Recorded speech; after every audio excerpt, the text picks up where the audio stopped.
Aujourd'hui, donc un tutoriel qui va vous montrer comment utiliser la version 3 de Scratch, mais en ligne.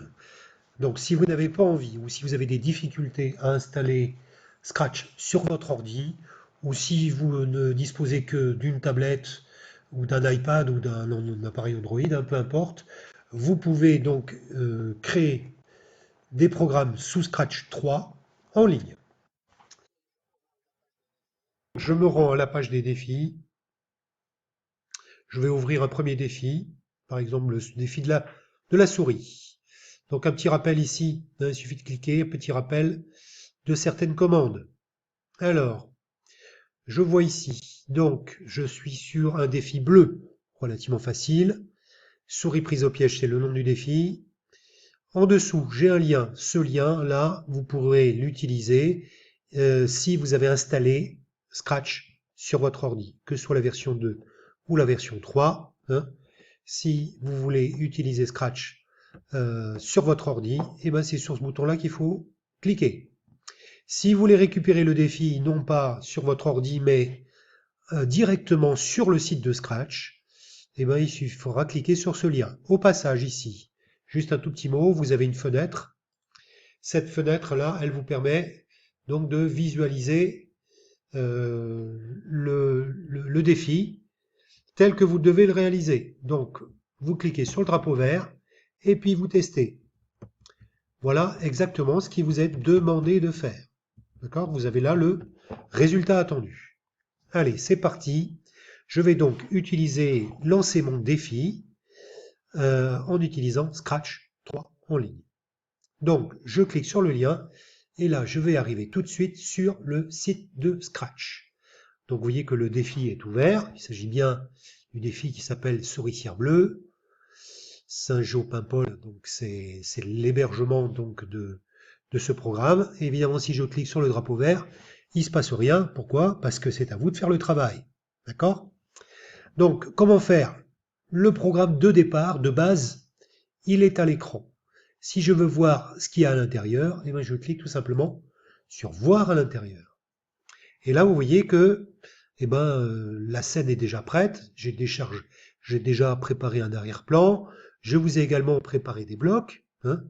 Ces blocs, vous allez pouvoir les assembler, les dupliquer un petit peu comme vous voulez. Évidemment, je ne vous donne pas la solution. Si jamais vous arrivez sur une version en anglais, vous cliquez ici sur le globe.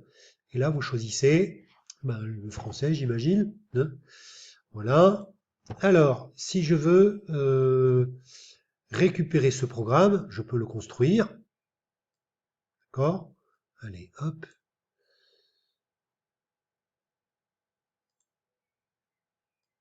Vous voyez, si je déplace mon chat, vous voyez là, par exemple, j'ai déjà réussi à le mettre au point de départ.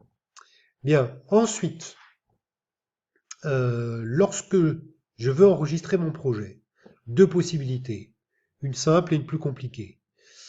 La plus compliquée consisterait à enregistrer le programme sur votre ordi. Mais ça veut dire que si vous êtes en cours, si vous n'avez pas fini, il faut enregistrer le programme sur votre ordi, et quand vous voulez le poursuivre, il faudra ouvrir Scratch en ligne et aller chercher donc le fichier programme qui se trouve sur votre ordi. Ça fait beaucoup de manipulations. Donc moi, je vous conseillerais d'utiliser le cloud de Scratch. Et pour ça, il suffit d'ouvrir un compte. Vous voyez ici, vous avez une option qui vous permet de rejoindre Scratch, c'est-à-dire d'ouvrir un compte. Il faut un nom d'utilisateur, créer donc un mot de passe que vous allez saisir 2 fois, et il faut aussi avoir une adresse mail. Donc si vous avez une adresse mail et que vos parents vous donnent l'accord donc d'ouvrir un compte sur Scratch, moi je vous conseillerais de le faire.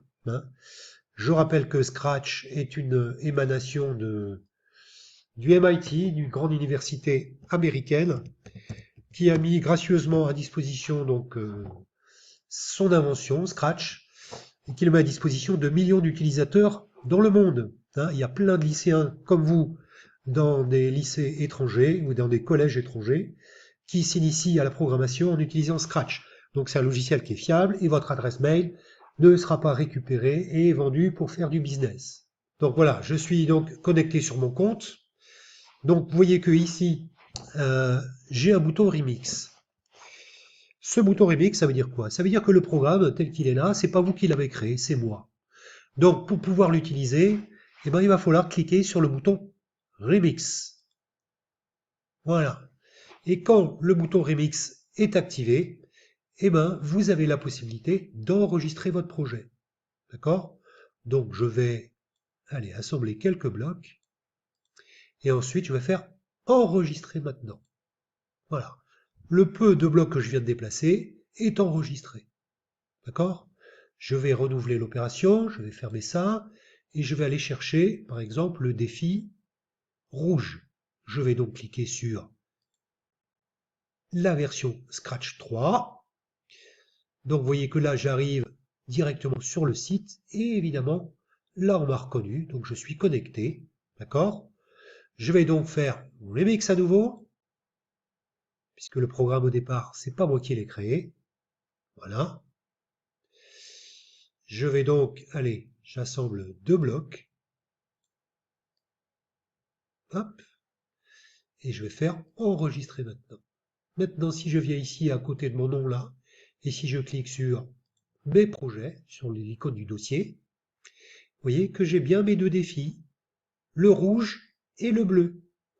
Donc je peux travailler sur l'un ou l'autre, et évidemment, au fur et à mesure que j'avance dans mes projets, je les enregistre. Voilà donc une façon simple d'utiliser Scratch en ligne, donc sans installer sur son ordi. Voilà, à bientôt.